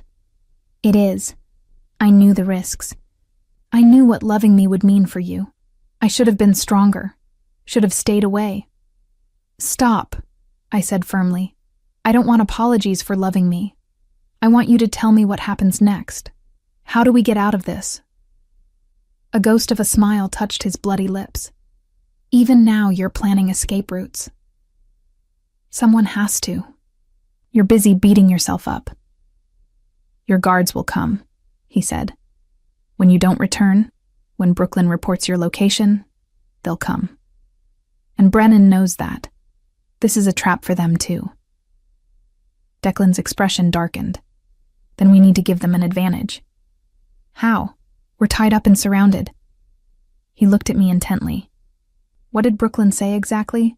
About the security guys? I replayed the conversation in my mind.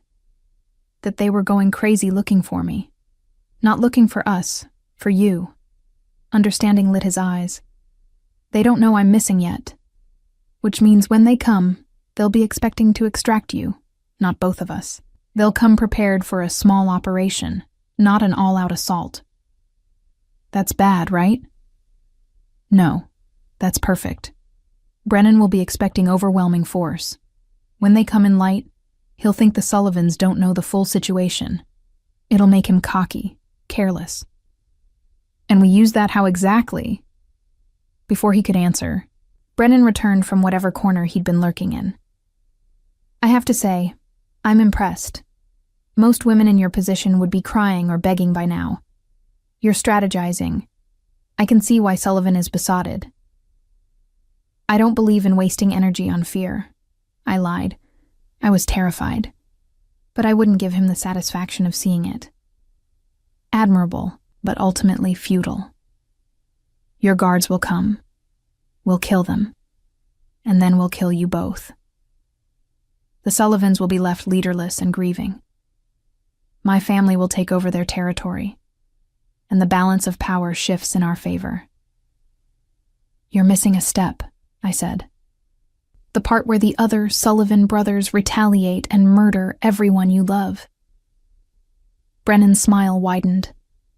They'll try, but unlike Declan, Liam and Callum are predictable, manageable. It's Declan's strategic mind that's made the Sullivans so powerful. Remove him, and they're just common thugs. You hear that? I said to Declan. He thinks you're the smart one. I'm telling Morgan. She'll be furious. Despite everything, Declan laughed. It was strained and painful, but real. She'll probably punch me. Both of you, Brennan said. I mean, technically she'll punch you since you're the one he insulted. Fair point. Brennan looked between us, confusion flickering across his face. You're both about to die, and you're discussing your sister's reactions? We're Irish, Declan said with a shrug that must have hurt. We multitask. I realized what he was doing. Stalling, making Brennan think we were delusional with fear or shock. Buying time for help to arrive, so I played along. Speaking of your family, I said to Declan, I never asked, what's the traditional Sullivan Christmas? Because if I'm going to be part of this family, I need to know what I'm getting into. You're not going to be part of anything, Brennan interjected. We're ignoring him, I said to Declan. You were saying? Chaotic. Morgan makes enough food for an army. Liam drinks too much and starts singing. Callum tries to prevent Liam from singing. It usually ends with someone in the pool fully clothed. Sounds perfect. You would have loved it. His voice softened. I was going to take you this year. Introduce you properly. Make it official. You still can. We're not dead yet. Not yet, Brennan agreed. But soon. And that's when I heard it. The soft sound of movement outside the warehouse. The almost imperceptible crunch of gravel under careful feet. Declan heard it too. His eyes flicked to mine, a warning and a promise. When this starts, he said quietly, you get down and you don't move until I tell you. Understand? But, understand? I nodded, reading the desperation in his eyes. He needed me safe more than he needed my help. The explosion, when it came, was deafening. The warehouse's main door blew inward in a shower of sparks and metal. Smoke flooded the space and chaos erupted. Brennan's men scattered, weapons drawn, firing blindly into the smoke. I dropped to the floor as Declan had ordered, my hands still bound behind my back, making it awkward, but possible. Through the smoke and noise, I saw figures moving. Not just Kieran and Declan's guards, but others. More professional, more lethal. They moved with military precision, taking down Brennan's men with efficiency that was almost beautiful. Quinn! Kieran's voice cut through the chaos. He materialized beside me, cutting the ropes binding my wrists. Stay down. Declan. We've got him. Just stay here. But I couldn't. Despite the fear, despite the smoke and bullets and screaming, I crawled toward where I'd last seen Declan's chair. Found it overturned, empty. Panic seized me until I heard his voice. I'm here. He was on the floor beside me, his bonds already cut, blood still streaming from the wound on his head, but alive, conscious, angry. I told you to stay down. You're one to talk. He pulled me behind a concrete pillar, his body shielding mine as another round of gunfire echoed through the warehouse. When I say move, we go for that exit. He pointed to a side door barely visible through the smoke. Kieran's men will cover us. What about Brennan? He's already gone. Ran the moment the doors blew. Coward. We need to get you out of here, he interrupted. That's all that matters. Declan, now, move. We ran, staying low. Kieran's men providing cover fire. Bullets sparked off metal and concrete around us, but somehow none found their mark. We burst through the side exit into cold night air, and Kieran was there with a car, engine running. Get in, he ordered, and we did. The car tore away from the warehouse, sirens wailing in the distance. In the back seat, Declan pulled me against him, his breathing labored, his heart racing against my ear. You came, he said into my hair. You stupid, brave woman. You came. Of course I came. Did you really think I wouldn't? I hoped you wouldn't. Hoped you'd be smart. Call for help. Stay safe. Where's the fun in that? He laughed, then winced in pain. Don't make me laugh. Pretty sure I have broken ribs. Hospital, Kieran said from the driver's seat. Home, Declan countered. We have doctors on call. Declan, home. I'm not risking anyone tracking us to a hospital. It's not safe. I wanted to argue, but he was probably right. So I just held him as Kieran drove, trying not to think about how close we'd come to dying, how easily this night could have ended differently. Thank you, Declan said quietly to Kieran, for coming so quickly. Thank Brooklyn. She called the second she hung up with Quinn, said something was wrong. We tracked Quinn's phone to the warehouse and mobilized immediately. Remind me to give her a raise, I murmured. Remind me to buy her a car, Declan added.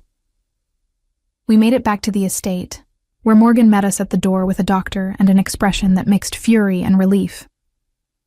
You're both idiots, she declared, and we're tripling security again. No arguments. Yes, ma'am, I said meekly. She softened slightly. I'm glad you're okay. Both of you. The doctor examined us, declared Declan had 2 broken ribs and a mild concussion, and ordered bed rest that we all knew he wouldn't follow. When everyone finally left us alone in his room, the full weight of what had happened crashed over me. We could have died, I whispered. But we didn't. Because of luck. Because Brooklyn is smart and Kieran moved fast. But Declan, this is what our life will be like. Close calls and violence and constantly looking over our shoulders. He pulled me down beside him on the bed, gentle despite his injuries. I know. And if that's not what you want, if this scared you enough to walk away, I'll understand. I'll even help you disappear somewhere he can't find you. Brennan? Anyone. I'll make sure you're safe, even if it means never seeing you again. I looked at him, really looked at him, bloody and battered and offering to let me go because he loved me too much to keep me in danger. You're an idiot, I said. What? An idiot. If you think I'm walking away after tonight, after seeing exactly what you were willing to sacrifice for me. Quinn? I chose you, Declan. In that warehouse, when Brennan offered me a way out, I chose you. Not because I had to, not because I was trapped, but because I wanted to. Because I love you enough to fight for us. You shouldn't have to fight. Everyone has to fight for what they love. This is just a more dramatic version. I traced the cut on his temple carefully. I'm not leaving. Not because I'm afraid to, but because I don't want to. This is where I belong. With you. Even if that means danger and guards and warehouses full of explosions. He closed his eyes, and when he opened them again, they were wet. I don't deserve you. Too bad, you're stuck with me. God help us both, he whispered, echoing his words from weeks ago. God help anyone who tries to come between us, I corrected. And then I kissed him, gentle and fierce, a promise and a claiming all at once. We'd survived the trap. But I knew, with certainty that terrified and exhilarated me in equal measure, that this was just the beginning. Recovery took longer than either of us wanted. Declan chafed under doctor's orders to rest, constantly trying to work from bed until Morgan threatened to confiscate his laptop. I divided my time between the estate and the shop, where Brooklyn had finally stopped giving me concerned looks every 5 minutes. He could have gotten you killed, she said one afternoon, 3 weeks after the warehouse. We were creating arrangements for a spring wedding, our hands moving automatically through familiar motions. He could have, but he didn't, only because Kieran's response team is apparently special forces level. I'm not disagreeing with you. She set down her pruning shears with a sharp click. Then what are you disagreeing with? Because you're still with him, still spending every night at that estate, still surrounded by armed guards. I'm disagreeing with the idea that my life with Declan is worse than my life without him. How can you say that? Before him you were safe, happy, building a good life. I was lonely, I corrected quietly. I was going through the motions. I was safe, yes, but I wasn't alive. Not really. Brooklyn's expression softened with understanding and sorrow. He's changed you. I've changed myself. He just gave me a reason to. She pulled me into a hug, sudden and fierce. I'm still terrified for you. That won't change, but I'm trying to understand. That's all I ask. That evening at the estate, I found Declan in his study, ignoring doctor's orders as usual. He'd been on edge all week, barely sleeping, constantly in meetings with Kieran and his brothers. The Brennan situation remained unresolved, with Sean Brennan having disappeared after the warehouse confrontation. You should be resting, I said from the doorway. I'll rest when Brennan is dealt with. And how exactly do you plan to deal with him? He looked up from his laptop, his expression carefully blank. Quinn, don't do that. Don't shut me out now. I crossed to his desk. I've earned the right to know what happens next. A muscle ticked in his jaw. There are things about my business you're better off not knowing. Like when you're planning to murder someone? I wouldn't call it murder. Justice, maybe. Necessary elimination of a threat. Semantics. The point is, you're planning something violent, and you don't want me involved. I don't want you complicit. I'm already complicit. I perched on the edge of his desk. I'm with you. I chose this life. That means I don't get to pretend the ugly parts don't exist just because they're happening off-screen. Declan stood, moving to the window, his shoulders tense. Brennan has to be dealt with. He tried to kill us. More importantly, he made his intentions clear. As long as he's alive, you're a target. My family is a target. So you kill him, and someone else takes his place. His son, his brother, whoever, and the cycle continues. What would you have me do? He turned, frustration evident in every line of his body. Let him try again? Wait for the next warehouse? The next trap? I don't know, I admitted. I'm not saying there's an easy answer. I'm just saying I want to be part of the conversation instead of protected from it. He studied me for a long moment, something shifting in his expression. You're right. You deserve to know what happens next. But Quinn, once you know, you can't unknow it. You'll be party to plans that could get you arrested if they're discovered. I understand. Do you? He moved closer.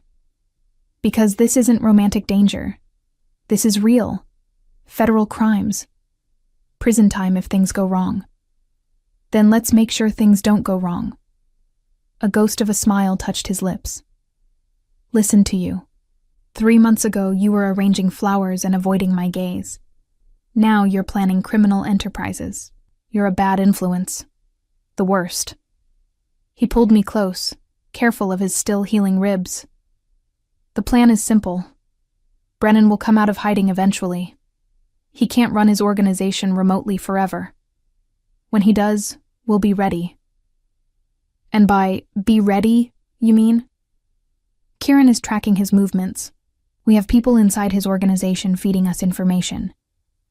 The second he shows his face in Boston, we move.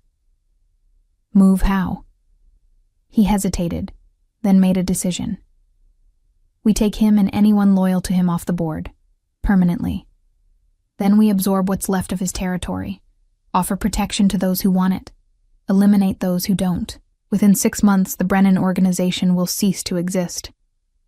The casual way he described destruction, absorption, elimination, sent a chill through me. This was the reality of Declan's world. Not romance or protection or dangerous flirtation, but cold strategic violence. And what's my role in all this? I asked. Your role is to stay safe, to live your life, run your business, be the one good thing in all this ugliness. That's not fair to you. Life's not fair, Mo Stoirin. The Irish endearment rolled off his tongue like a caress. But having you, knowing you're safe and happy, that's fair enough for me. Before I could argue further, Kieran entered without knocking, his expression grim. We have a problem, he said.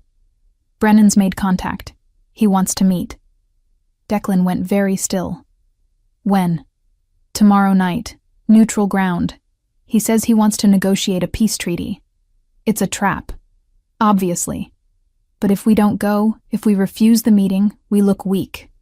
Other families will see it as the Sullivans backing down. And if we go, we walk into whatever ambush he's planned. I listened to them discuss logistics and danger, watched them plan for a meeting that could very well be a death sentence, and felt something crystallize inside me. "I'm coming with you," I said. Both men turned to stare at me. "Absolutely not," Declan said. "Hear me out. Brennan wants leverage over you. He thinks I'm your weakness, so we give him what he expects. I come to the meeting, visible and vulnerable. It'll make him confident, maybe overconfident. And overconfident people make mistakes. Or overconfident people murder the woman I love in front of me," Declan countered. "No, find another plan." "There is no other plan. You said it yourself. You can't refuse the meeting without looking weak. And going without leverage of your own makes you vulnerable." I moved closer, forcing him to look at me. "But if I'm there, if I'm the bait and the variable he's not expecting, it changes the game." "She's not wrong," Kieran said slowly. "Brennan will be expecting you to keep Quinn as far away as possible. Bringing her throws off his calculations. I don't care about his calculations. I care about her safety." "Then trust me to know what I'm getting into," I said. "Trust that I'm choosing this with my eyes open." Declan looked at me for a long moment, conflict warring in his expression. Then he turned to Kieran. "Double the security. Triple it. I want men positioned at every possible exit. Snipers on every rooftop. If anything goes wrong, if I even think Quinn is in danger, we burn it all down." "Understood." After Kieran left, Declan pulled me into his arms, holding me like he was afraid I'd disappear. "I hate this," he murmured against my hair. "I hate that you're putting yourself in danger for me." "That's what partners do. They protect each other." "You're supposed to let me protect you." "And I do. But protection goes both ways, Declan. I protect you too. Maybe not with guns or strategic planning, but in other ways. By being someone worth fighting for. By reminding you why all this matters." He pulled back to look at me, his eyes bright with emotion. "You think that's a small thing? You think being someone worth fighting for isn't the most important protection of all? I think we protect each other in the ways we can. And tomorrow night the way I can protect you is by being brave enough to walk into danger at your side. You're terrifying, you know that? I learned from the best." The next day passed in a blur of preparation. Morgan helped me choose what to wear, something elegant but practical, easy to move in if things went sideways. Brooklyn closed the shop and came to the estate, refusing to let me face this alone, even though I insisted she should stay far away. "If you're doing this insane thing," she declared, "I'm going to be here when you get back. Someone needs to yell at you about your life choices." "I love you too." "I know. Just promise me you'll be careful." "I promise." The meeting was set for 8 at a restaurant Brennan owned, neutral ground in theory but his territory in practice. Kieran had already positioned his men throughout the building and surrounding area, a chess game of violence waiting to happen. Declan was quiet as we drove, his hand clasped tightly with mine. "It's not too late," he said for the 10th time. "Say the word and I'll turn this car around. We'll find another way." "No, we do this together." The restaurant was upscale, the kind of place where power players made deals over expensive wine. We were led to a private room in the back, where Brennan waited with 4 of his men. "Sullivan," he greeted with a smile that didn't reach his eyes. "And Miss Hayes. How unexpected. I thought you'd keep her locked away after our last encounter." "She insisted on coming," Declan replied, his tone neutral.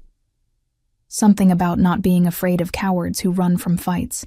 Brennan's smile tightened. Brave words from a man who nearly lost everything in that warehouse.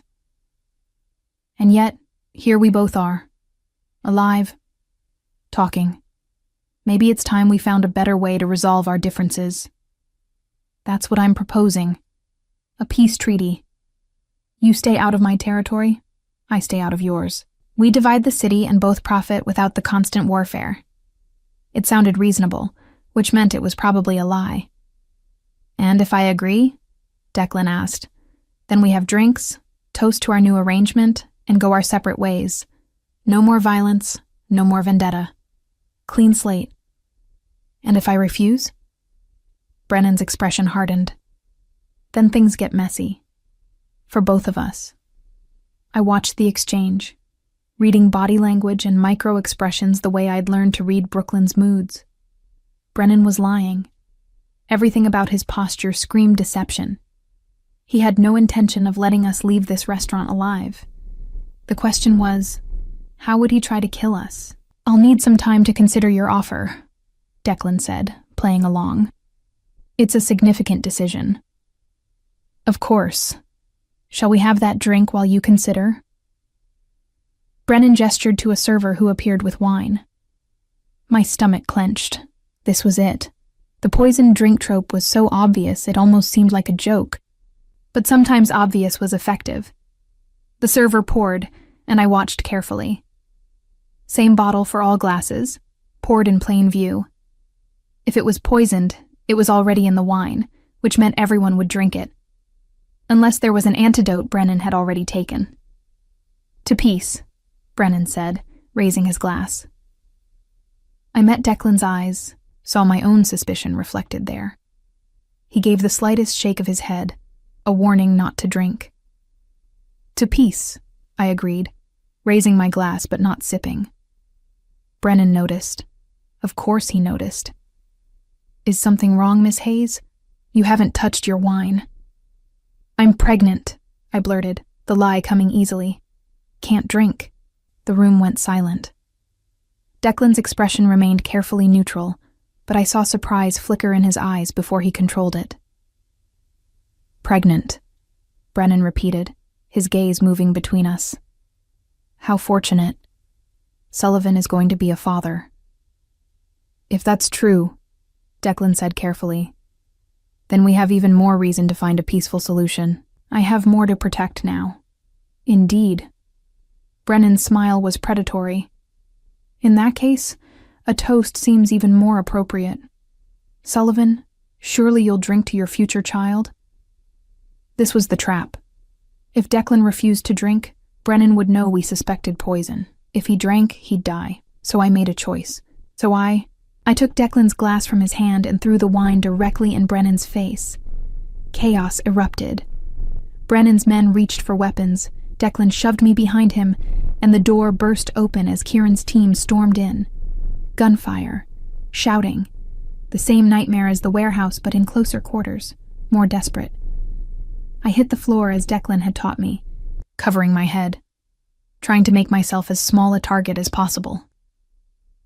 Through the confusion, I saw Brennan wiping wine from his eyes, saw him reach for the gun at his waist, saw him aim at Declan's unprotected back. I didn't think. Just moved, launching myself at Brennan's knees in a tackle that would have embarrassed professional football players, but worked through sheer surprise. We went down in a tangle of limbs, his gun skittering across the floor. Quinn! Declan's roar was primal as he turned, saw me grappling with Brennan, and moved with lethal speed.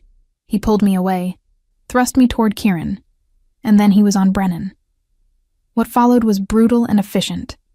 Not a brawl, but an execution, precise and deadly. When it was over, Brennan lay unmoving on the restaurant floor, and Declan stood over him, breathing hard, blood on his hands. Is he dead? I asked, my voice surprisingly steady. Yes. Good. Declan turned to me, his expression a mix of fury and fear. You tackled him. You launched yourself at an armed man. He was going to shoot you. So you decided to get yourself killed instead? I decided to save your life. I moved closer, ignoring the carnage around us. That's what partners do, remember? He pulled me against him, heedless of the blood, the witnesses, the danger still present in the room. You're insane. I learned from the best. I repeated my words from yesterday. I love you, he said fiercely. And you're never doing anything like that again. I love you too. And I'm absolutely doing it again if the situation calls for it. Quinn, are we really arguing about this while standing over a dead body? He laughed, slightly hysterical. God, you fit into this world better than I ever imagined. Is that a compliment? It's the truth. Kieran cleared his throat. We need to leave. Police will be here soon, and we need to control this narrative. The cleanup took hours. Statements to police who were on Sullivan payroll, strategic leaks to media about self-defense and mob violence, and finally, a quiet drive back to the estate as dawn broke over Boston. In Declan's bedroom, we shed our blood-stained clothes and stood in the shower together, washing away the evidence of violence. I'm sorry, he said quietly, his forehead resting against mine under the hot spray. I'm sorry you had to see that. Had to do that. I'm not. This is what our life will be like, right? Danger and violence and impossible choices?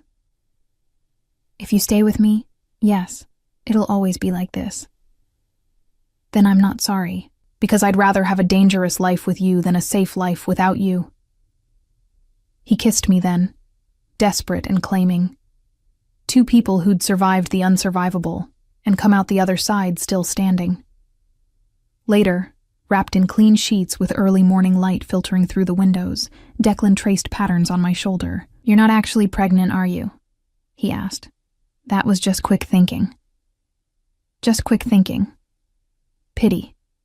I kind of liked the idea. I rose on one elbow to look at him. You want kids? With me? In this world?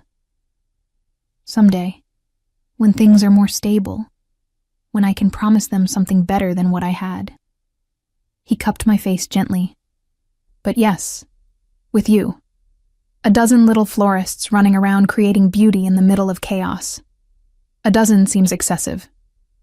I'm an excessive person. I've noticed. I settled back against his chest, listening to his heartbeat, steady and strong. Declan, I lied earlier about not being sorry. He tensed. What do you mean? I'm sorry you had to kill him. I'm sorry that was the only way out. I'm sorry we live in a world where violence is sometimes the only answer.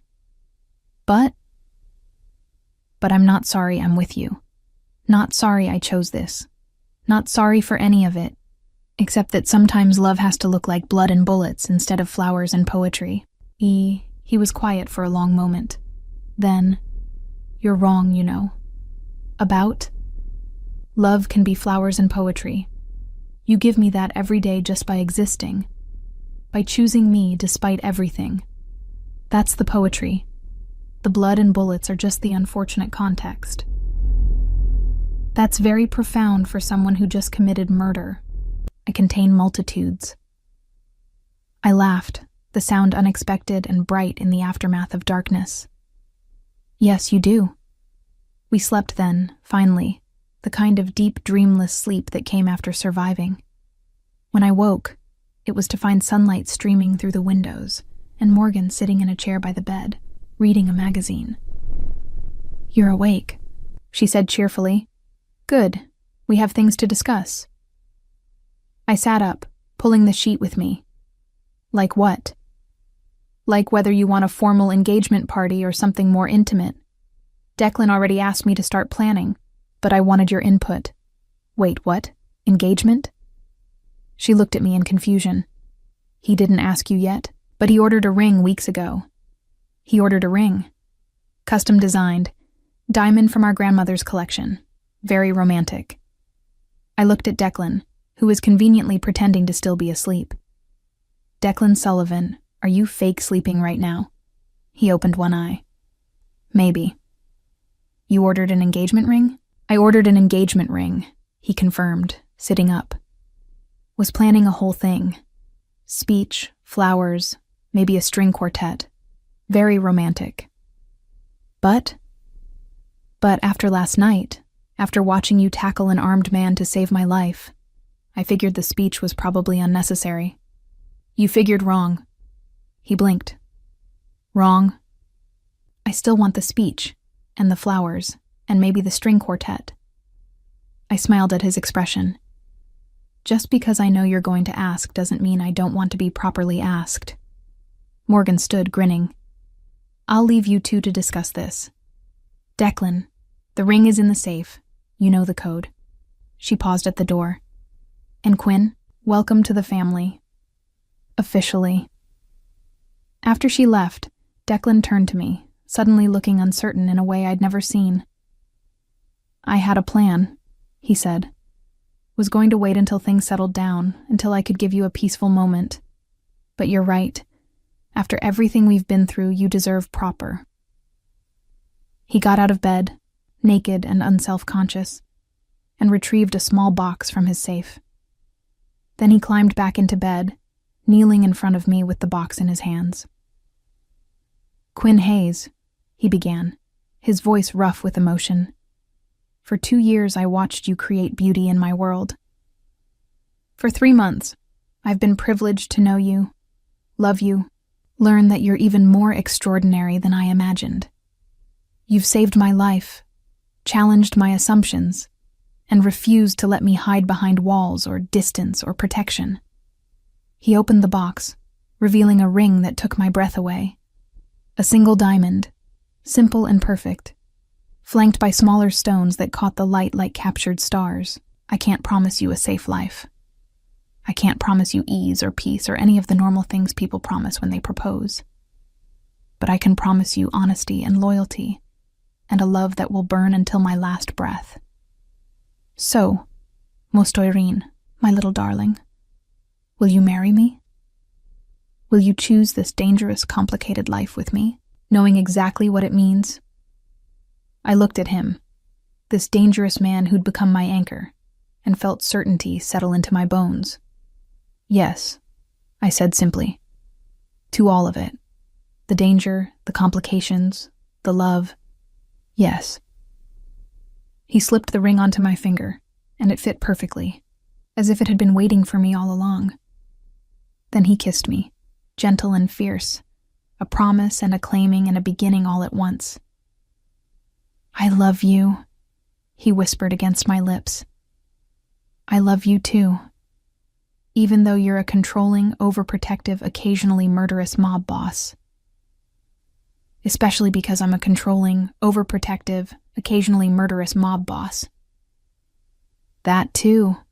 We stayed in bed for the rest of the morning, ignoring the world outside, ignoring responsibilities and consequences, and the cleanup still happening from last night's violence.